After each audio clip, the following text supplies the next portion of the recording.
क्या आपने कभी सोचा है कि भगवान महावीर, भगवान बुद्ध और स्वामी विवेकानंद जैसे महान पुरुषों को ज्ञान की प्राप्ति किसी नदी किनारे किसी पेड़ के नीचे ही क्यों हुई? क्या वह महलों में नहीं हो सकती थी?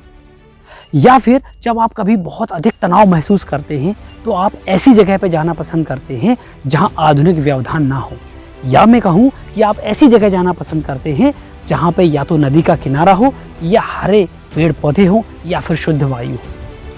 अगर मैं आपसे पूछूं कि क्या आपने कभी सोचा है कि क्यों कोई बच्चे को जब हम कुछ खाने को देते हैं, छोटे बच्चे को कुछ भोज्य पदार्थ खाने को देते हैं, तो वो पहले उसको जमीन पे गिराता है फिर खाता है, जबकि हमने उसको सिखाया तो ये है कि हमें जमीन पे गिरा हुआ नहीं खाना चाहिए, लेकिन वो जस्ट वही करता है कि पहले वो जमीन पे गिराता है फिर खाता है। जरा सोचिए कि इन सब का क्या जवाब हो सकता है?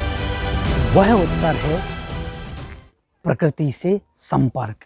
जी हाँ दोस्तों, भगवान महावीर, भगवान बुद्ध और स्वामी विवेकानंद जैसे महान पुरुषों को ज्ञान की प्राप्ति केवल इसलिए हो सकी क्योंकि वो प्रकृति की गोद में गए थे, उन्होंने प्रकृति से संपर्क किया था। जब हम तनाव में होते हैं तो हम ऐसी जगह जाना पसंद करते हैं जहां पर प्रकृति हो, जहां पर हरे पेड़ पौधे हो, खुली हवा हो, नदी का किनारा हो या खुला आसमान हो। उस ऐसी परिस्थिति में जाकर हम बिल्कुल वैसे ही अनुभव करते हैं जैसे एक बच्चा अपनी माँ की गोद में जाकर करता है। क्यों? क्योंकि श्री रामचरितमानस में तुलसीदास जी लिखते हैं, क्षितिजल पावक गगन समीरा, पंच रचित यह अधम शरीरा। जिन 5 तत्वों से हमारा शरीर बना है, यानी कि पृथ्वी, वायु, अग्नि, जल और आकाश, जब हम इनके संपर्क में जाते हैं तो हम बिल्कुल अपनी माँ की गोद जैसा अनुभव करते हैं और हम अपने सारे तनाव भूल जाते हैं, हमें सुख और शांति मिलती है। यही कारण है कि एक बच्चा जब किसी खाने के पदार्थ को हम उसको देते हैं तो पहले वो जमीन पे गिराता है फिर खाता है। वो चाहता है कि ये उन 5 तत्वों से संपर्क होकर मेरे पास आए जिससे मैं बना हूँ। आपने देखा होगा कि बच्चे घंटों पानी में खेलते रहते हैं, बच्चे घंटों किसी कीचड़ में भी सने हुए खेलते रहते हैं, बच्चे घंटों धूप में रहना पसंद करते हैं और बच्चे घंटों खुली हवा में दौड़ना पसंद करते हैं। क्यों? क्योंकि वो उनसे अभी अभी बन के आए हैं, उन्होंने आधुनिक व्यवधान नहीं देखे हैं, इसीलिए उन बच्चों को प्रकृति ही अच्छी लगती है। आइए अब बात करते हैं उन प्राचीन तथ्यों की जिससे आपको ये सुनिश्चित हो जाएगा कि क्यों प्रकृति इतनी महत्वपूर्ण है। जरा सोचिए, भगवान राम जिन्होंने अपने जीवन का ज़्यादा समय प्रकृति में ही व्यतीत किया। जरा सोचिए, राजा दशरथ जो कि एक चक्रवर्ती राजा थे, जो दूसरे ग्रह पर जाकर देवताओं की मदद करने के लिए जिनको पुकारा गया और उन्होंने जाकर दूसरे ग्रह पर जाकर मदद की, तो उनकी क्षमताओं का आकलन क्या किया जा सकता है। फिर भी एक ऐसा राजा क्या अपने घर में किसी गुरु को बुला के अपने बच्चों को शिक्षा नहीं दे सकता था? दे सकते थे, लेकिन उन्होंने अपने बच्चे यानी कि 4 पुत्रों को गुरुकुल भेजा, यानी प्रकृति की गोद में भेजना उचित समझा। यही कारण है कि वो 4 बच्चे यानी कि भगवान राम, लक्ष्मण, भरत, शत्रुघ्न प्रकृति की गोद में जाकर अनेक ऊर्जाओं को स्वयं में संचित कर सके। यही कारण है कि भगवान राम जब वन को गए तो उन्हें वनवास नहीं लगा। उन्होंने ये नहीं कहा कि मुझे ये दंड दिया गया है, उन्होंने ये कहा पिता दीन मोहि कानन राजू, यानी पिता ने मुझे जंगल का राजा बना दिया। उस प्रकृति की गोद में मैं जा रहा हूँ जहाँ मुझे असीम अनुभव का आनंद होगा, और यही कारण है कि वो मर्यादा पुरुषोत्तम राम कहलाए।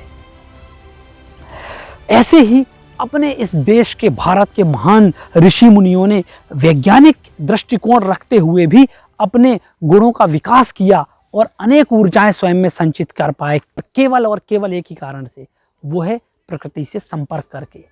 यहाँ मैं एक बात आपको जरूर बताना चाहता हूँ कि कभी भी प्रकृति को जीतने का प्रयास हमें नहीं करना है, हमें करना है तो स्वयं को उसके समर्पित करना है, ताकि वो हमेशा हमसे ऊपर रहे और हम प्रकृति के सानिध्य में। आइए अब बात करते हैं कि क्या प्रकृति हमें सिखाती भी है? बिल्कुल सिखाती है। चलिए आपको कुछ आधुनिक वैज्ञानिकों के उदाहरण देता हूं जिससे आपको लगेगा कि प्रकृति हमें कितने आसान तरीके से सिखाती है। जरा सोचिए, हवाई जहाज बनाने का जो विचार आया वो कहाँ से आया?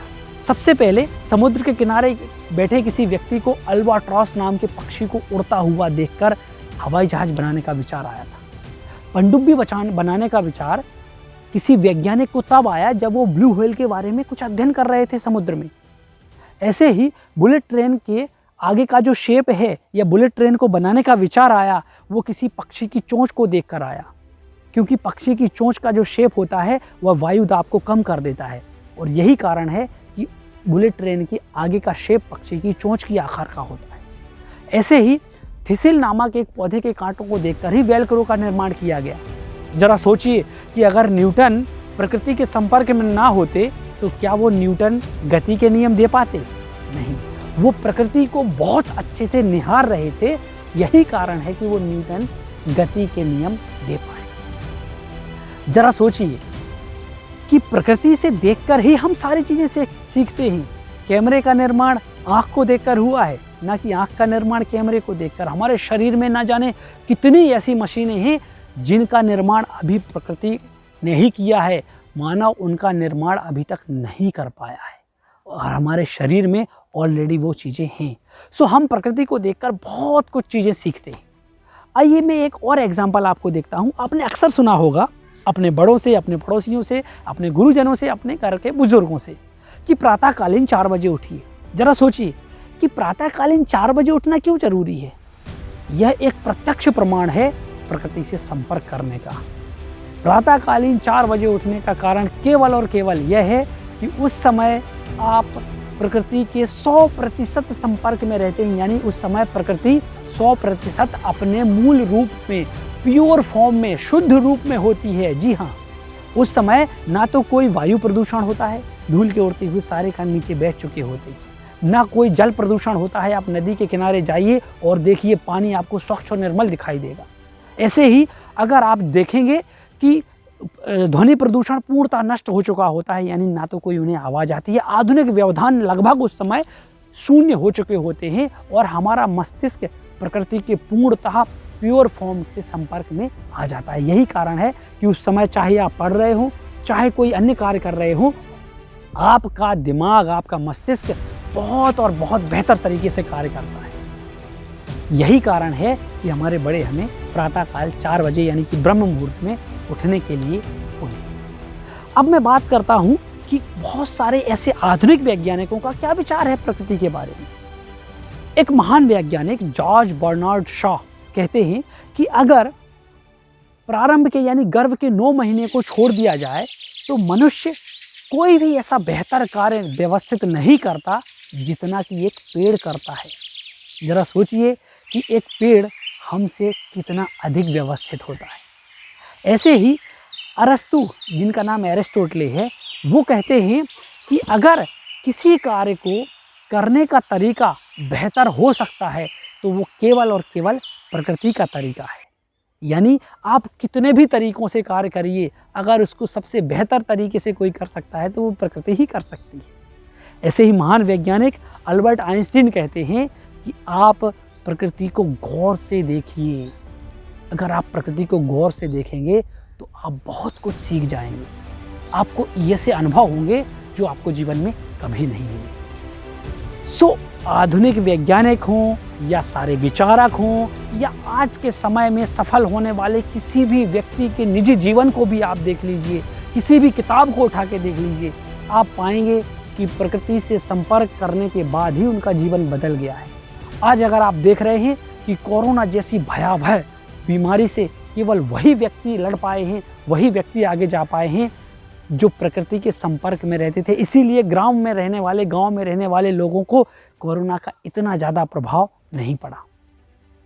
सो उम्मीद है कि आपको इस सेशन में प्रकृति से संपर्क में रहना पसंद आया होगा और आपने समझा होगा कि प्रकृति से संपर्क में रहना क्यों ज़रूरी है। मैं निवेदन करता हूँ सारे पेरेंट्स से कि आप अपने बच्चों को, खासकर कम उम्र के बच्चों को जो 13 से 19 साल के यानी टीनेजर्स को प्रकृति के संपर्क में लाइए। बार बार उनसे बात करिए और उनसे प्रकृति के बारे में पूछिए। मुझे पूरी उम्मीद है कि वो ऐसा कार्य करके दिखाएंगे जो आपने कभी सोचा नहीं होगा। सो मिलते हैं नेक्स्ट वीडियो में, जिसमें हम बात करेंगे कि ऐसा क्या रियलिस्टिक फॉर्म होता है जिसमें हमारा मस्तिष्क, प्रकृति और हमारी सोल एक रूप में आ जाते हैं। कब? जब हम प्रकृति के संपर्क में जाते हैं। तो आइए मिलते हैं अगले वीडियो में। तब तक के लिए सादर नमस्कार।